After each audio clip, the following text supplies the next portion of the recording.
नमस्कार साथियों, आप सभी को स्वागत है आज की दोहा में। संत कवि कबीरदास जी कहते हैं, मन के हारे हार है, मन के जीते जीत, कहे कबीर हरि पाइए, मन ही की प्रतीत।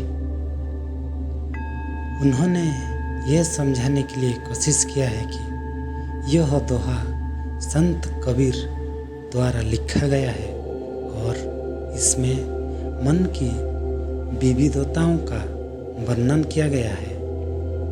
दोहे के अनुसार मन जीतने या हारने का फैसला खुद मन करता है। जब मन शांत और निर्मल होता है तब हम भगवान को पा सकते हैं, और जब मन अशांत और अधमरा होता है तब हम खुद को हार जाते हैं। संत कबीर कहते हैं कि भगवान को पाने के लिए मन को शांत और स्थिर करना आवश्यक होता है।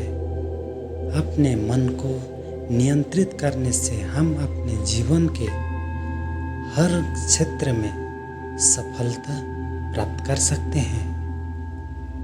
इस दोहे में संत कवि कबीरदास जी ने अपने शब्दों से समझाया है कि मन को समझाना बहुत आवश्यक है और उसे नियंत्रित करना भी। मन की जीत या हार हमारी अपनी प्रतीत होती है। इसमें कोई दूसरा व्यक्ति या दुविधा का कोई रोल नहीं होता है। यह दोहा एक संदेश देता है कि जीत और हार दोनों मन में होते हैं। अगर हम अपने मन को शांत और निर्मल रखते हैं तो हम अपने लक्ष्य को प्राप्त करने में सफल हो सकते हैं। इसीलिए हमें अपने मन को स्वस्थ रखने के लिए ध्यान और ध्यान दोनों की आवश्यकता होती है। इस दोहे में संत कबीर ने एक दूसरे उपलब्धि को मान्यता देते हुए सफलता की परिभाषा भी दी है। उन्होंने बताया कि सफलता यह नहीं है कि हमें कुछ विशेष करना पड़ता है, बल्कि यह है कि हम जो कर रहे हैं उसमें संपूर्ण रूप से विश्वास रखते हैं। इसीलिए इस दोहे का संदेश है कि जीत और हार मन की प्रतीत होती है, जो हमें स्वयं के ऊपर निर्भर करती है।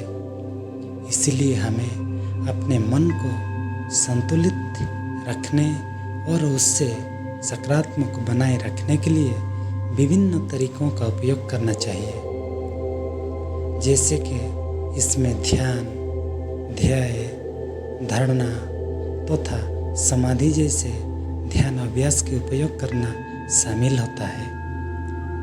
संत कबीर का यह दोहा भारतीय संस्कृति के एक मूल्यवान सिद्धांत को प्रतिबिंबित करता है, जिसमें मन की जीत और नियंत्रण मुख्य होता है। इसके अलावा यह दोहा हमें यह भी याद दिलाता है कि सफलता के लिए जितना जरूरी है कि हम दूसरों से नहीं, अपने आप से विश्वास रखें।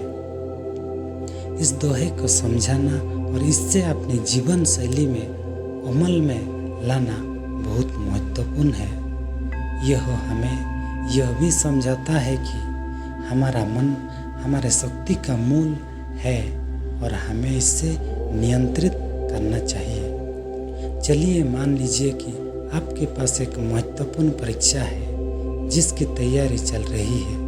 आप बहुत अधिक उत्सुकता और तनाव से भरे हुए हैं। आपके मन में नकारात्मक विचारों का संचार हो रहा है और आप अपने ध्यान केंद्रित करने में असमर्थ हैं। इस स्थिति में आप ध्यान विशेषज्ञों द्वारा बताए गए तकनीकों का उपयोग कर सकते हैं। इसमें ध्यान धारणा एक उपयोगी तकनीक हो सकती है जिसके माध्यम से आप अपने मन को शांत रख सकते हैं और सकारात्मक विचारों का संचार कर सकते हैं। अगले कुछ दिन आप ध्यान धारणा का अभ्यास करते हुए आराम से पढ़ाई करते हैं। आपके मन में सकारात्मक विचार आने लगते हैं और आपकी तैयारी में सुधार होता जाता है।